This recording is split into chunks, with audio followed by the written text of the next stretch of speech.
Hello guys, कैसे हैं आप सभी लोग। I hope all are fines. That's today story Amit. आज की जो कहानी है अमित नाम के लड़के की है, जो कि दिल्ली का रहने वाला था और अपनी पढ़ाई अपने सपनों के चलते मुंबई चला गया था, क्योंकि वो चाहता था कि अच्छी सी बीटेक इंजीनियरिंग करके कोई अच्छी सी जॉब ले ले और जो उनकी घर की फैमिली की दशा है उसे सही करे। और अमित ने जैसे तैसे करके अपनी 10th और 12th पास कर ली थी। अब वो चाहता था कि मैं अपने सपनों को पूरा करूं, जो मेरी उड़ान है उसे और ऊपर तक भरूं, और ताकि जो मेरे सपने हैं पूरे हो सके, मम्मी पापा को मैं खुश देख सकूं। ये अमित के बहुत से सपने थे और अमित जैसे तैसे करके अपनी 12th पास करता है और अपने जाने के लिए यानी अपनी आगे की पढ़ाई के लिए मुंबई चला जाता है। उनके घर की स्थिति ऐसी थी कि उसके मम्मी पापा किसी भी तरह से सपोर्ट नहीं कर पाते थे और अमित जो था उसके लिए उसे ओवर टाइम भी करना पड़ रहा था, यानी कहीं पर 3-4 घंटे का काम देखता था जिससे उसे 200-300 रुपये मिल जाए और उसका खर्चा निकल सके।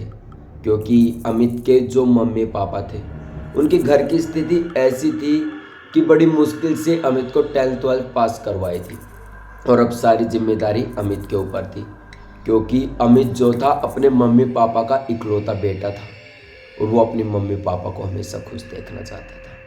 इसके चलते वो मुंबई बीटेक कॉलेज में जाता है इंजीनियरिंग में, और हाल ही में पहली लिस्ट में उसका नाम लिखा जाता है और उसका एडमिशन हो जाता है। इस चीज़ से अमित काफ़ी ज़्यादा खुश था, क्योंकि वो चाहता था उसकी बीटेक कंप्लीट हो और आगे वो अच्छी सी जॉब करे और मम्मी पापा खुश रहें। ऐसा ही आगे कुछ होता है। अमित की जो क्लास है फर्स्ट सेम स्टार्ट होता है और अमित के लिए रुकने के लिए एक हॉस्टल दिया जाता है जिसका नाम था गांधी हॉस्टल, और अमित का कमरा नंबर 136 था जो तीसरी मंजिल पर था, और एक जो 138 कमरा था वो हमेशा बंद रहता था। पिछले 15-20 सालों से वो बंद था और अमित वहीं पर रहता था। लेकिन जैसे कि छुट्टियां होती है 4-5 दिन की, तो अमित वहीं पर रुकता है और जो उसके दोस्त थे, क्लासमेट थे, रूममेट थे, जितने भी, वो सभी घर चले जाते हैं। अमित बचता है और 2-4 दोस्त और थे हॉस्टल में जो रहते हैं।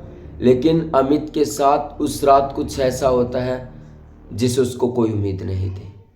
अमित ने सोचा कि काश उस रात मैं वहाँ पर नहीं रुका होता, काश मैं घर चला जाता। होता कुछ ऐसा है अमित के साथ। अमित अपने कमरे में पढ़ाई कर रहा था। करीबन रात का 10 बजे का समय हो चुका था। अचानक ही ऐसा लगा कि अमित के कमरे में कोई है, अमित को लगा, और बार बार जो कमरे की खिड़कियाँ वहाँ से घूर रहा है। अमित को बार बार ऐसा लग रहा था, वो अपनी खिड़की की तरफ बार बार देख रहा था।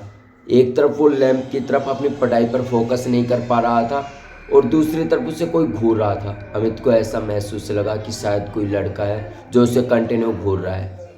अमित अब कुछ भी नहीं कर पा रहा था। अमित सोचता है कि यार देख कर जाना चाहिए खिड़की के पास कि मामला क्या है।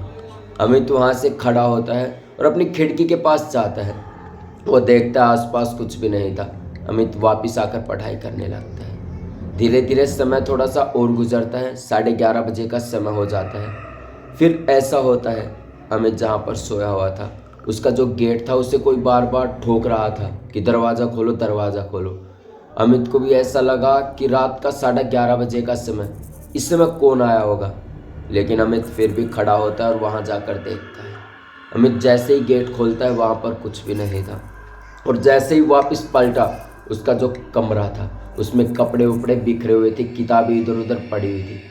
ये देखकर अमित थोड़ा सा डर गया, क्योंकि उसे दरवाज़ा खोले हुए 8 से 10 सेकंड पे नहीं हुई थी और इतनी जल्दी कमरे को तहस महस कौन कर सकता है।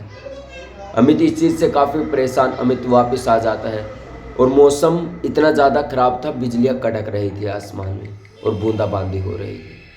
अमित सब कुछ छोड़ के वापस कमरे को ठीक करता है और जैसे ही पढ़ने के लिए 12 बजे के आसपास फिर से बैठता है। फिर से उसे किसी की आवाज़ आती है दरवाज़ा ठोकने की। अमित से अब रुका नहीं जाता। अमित फिर से खड़ा होता है और दरवाजे की तरफ बढ़ता है। अमित जैसे ही दरवाज़ा खोलता है वहाँ पर कुछ भी नहीं था। तभी जो अमित था उसकी नज़र 138 कमरे नंबर पर पड़ती है जो हमेशा बंद रहता है। ये सब जब अमित ने देखा तो अमित से रुका नहीं गया। उसने सोचा कि मैं कमरे के अंदर जाकर देखूं कि पूरा मामला क्या है। अमित वहाँ से जाता है अपने कमरे से बाहर और उस कमरे के अंदर चला जाता है। वो जो कमरा था खुला हुआ था। अमित जैसे ही उस गेट के अंदर घुसता है वो गेट अपने आप बंद हो जाता है। ये देखकर अमित काफ़ी ज़्यादा डर जाता है और वो जो कमरा था एक प्रकार से बुरी तरह से हिल रहा था। ऐसा लगा मानो कि वो जो कमरा है भूकंप आया हो उस कमरे में। अमित अब कुछ समझ नहीं पा रहा था। उसे पीछे से जो अलमारी थी उसमें से बार बार ऐसे हिलने की आवाज़ आ रही थी, जैसे अमित को लग रहा हो कि अलमारी में कोई बैठा हो और कोई मदद के लिए पुकार रहा हो। अमित जैसे ही अलमारी खोलता है वहाँ पर कुछ भी नहीं था और जैसे ही पलटता है उसे पंखे पर एक लड़के की लाश लटकती हुई दिखाई देती है। अब अमित बहुत ही ज़्यादा डर चुका था और जैसे तैसे करके गेट खोलता है और वापस नीचे चला जाता है। नीचे जाके गार्ड के पास जाता है और कहता है कि अंकल ऐसी ऐसी बात हो गई। वो जो 138 रूम नंबर बंद था 15 सालों से आज खुला हुआ है और वहाँ पर एक लड़के की लाश लटक रही है। ये जब अंकल ने सुना तो कुछ पर यकीन ही नहीं हुआ और अंकल तुरंत ऊपर आता है और अमित को दिखाता है। अमित जैसे ही अंकल के साथ वहाँ पर आता है तो जो देखता है, क्योंकि वो दरवाज़ा आज भी बंद था, उस पर ताला लगा हुआ था।